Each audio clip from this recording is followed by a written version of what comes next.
PNP released their manifesto to the Jamaican public. If you don't know what a manifesto is, I am going to explain it in its simplest form. Basically, a manifesto is a list of things that a party wishes to implement if we the people elect them to form our next government. Guys, watch it on TV yesterday. I also went online and read the manifesto. This, to me, is a bunch of nonsense. This no look like nothing sensible. It just feel like a well-written wish list full of promises. I get up and hear say the PNP are gonna release their manifesto.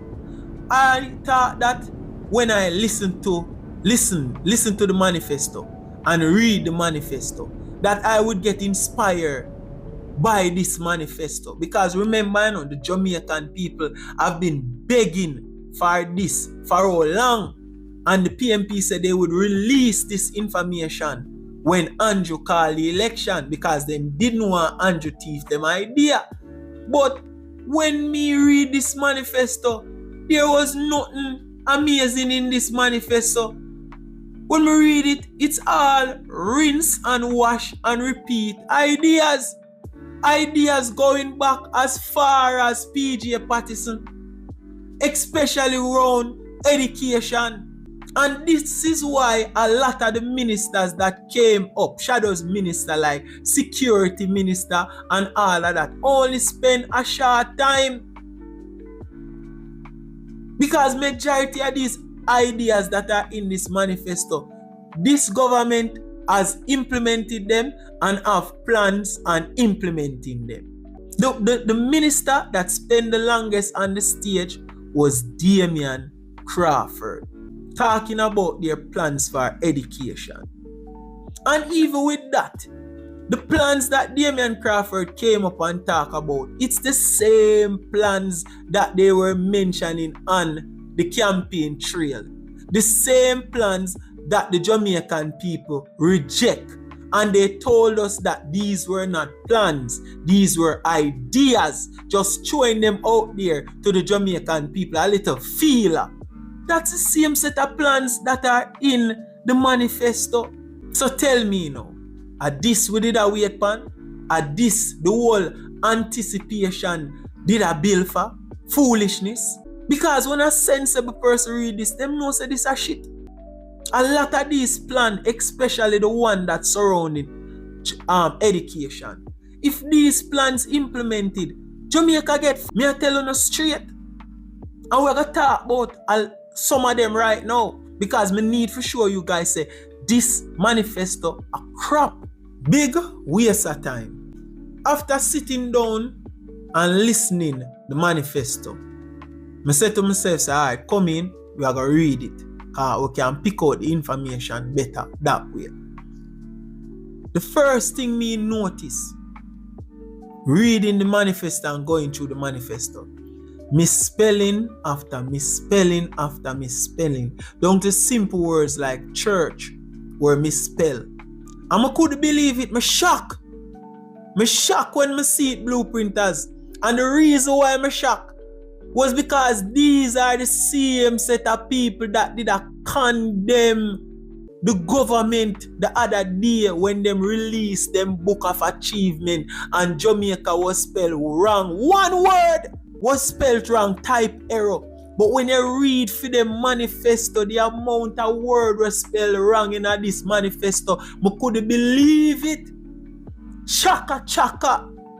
And when I see blueprinters, I sit down and I laugh to myself. And I say, Father God, you always show up these people. Because these people take the ayahs and condemn a good man. And see it there? Them a fall upon them own sword. Blueprint family, I'm going to play the clip with Mr. Damien Crawford, and then we're going to come back and discuss some of these ideas that Mr. Crawford proposed in the manifesto to the Jamaican people. The teacher retention plan would include, first of all, greater access to housing through the NHT, It will include reservation of housing units built through the NHT and under government programs. It would include graduating access to motor vehicle concession. It would include forgiveness of student loan for the years that they remain in the public sector. It would include internet as a tool of trade to ensure access to preparation and information. And it would include ensuring their environs, both in the classroom and the staff room, are sufficient for them to feel comfortable moving forward. We believe that our access to education plans are holistic, fulsome, and will ensure that we move the needle from just access to quality access for our children. Therefore, we are putting forward an education plan that is based on love for our children, love for our future, and love for our country. Thank you, Jamaica. Alright, the first piece of garbage I want to talk about where this educational proposal is concerned is the proposal of $10,000 to children in need. 20,000 children in need are going to get $10,000 per month for help them out for go to school. Here's why me have a problem with this. Because when you do a quick search, you find out that there's 128 families on the PATH program. Also, 140 students on the PATH program, bringing up the total to 185 children on the PATH program that are registered children on the PATH program. We're not talking about the one that want to register, that are needy kids, because a needy kids and needy people depend on the PATH program. And Mr. Crawford and the PNP have proposed $10,000 to 20,000 needy kids. So, Mr. Crawford, what about the other rest of needy kids? How that go? How it go? So that means you only target a portion. This actually not benefit every Jamaican needy kids for a whole.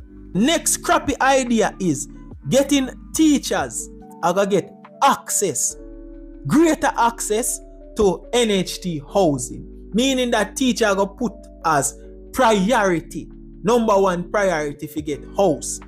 So, Mr. Crawford, what about the man where I pay him NHT how long now and I wait for your house? So you gotta tell me, say, a teacher, graduate teachers college, come out in the working field, spend a year, and then when you look, them jump over everybody and go get house? Yeah, you lick your head. You lick your head. Maybe you lax them too tight, because that can't work. That cannot work. You know, long enough how they are wait for NHT to get house, and you gotta tax a teacher alone and go get first priority. You're madman. So the next thing in the PNP manifestos regarding teacher is free internet for teacher. Yes, man, free. Teacher just get internet free, because they're going to make free internet be mandatory, because considered a tool of the teachers. But my question to you, Mr. Crawford, who is going to pay for this internet? Taxpayers. So you tell me, say, me have to go pay for my internet bill plus tax I go come out of my money for pay teacher internet. You're crazy. Me I tell you, say, you're mad, man. You mad. The next idiotic policy that is in this manifesto surrounding education is forgiveness of student loans. Meaning, as long as an individual go to college, study to be a teacher, and come back and work in the capacity of a teacher, them not have to pay back student loan. The only downside is the minute them stop being a teacher, them have to go start pay back the loan. You understand? So this is now a trap. Yeah, man, it's a double-edged sword. This is not a benefit, because suppose tomorrow morning the teacher get an opportunity to go overseas.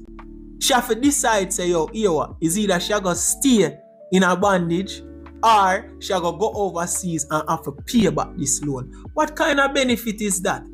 That's not a benefit. That's a leash on someone's foot.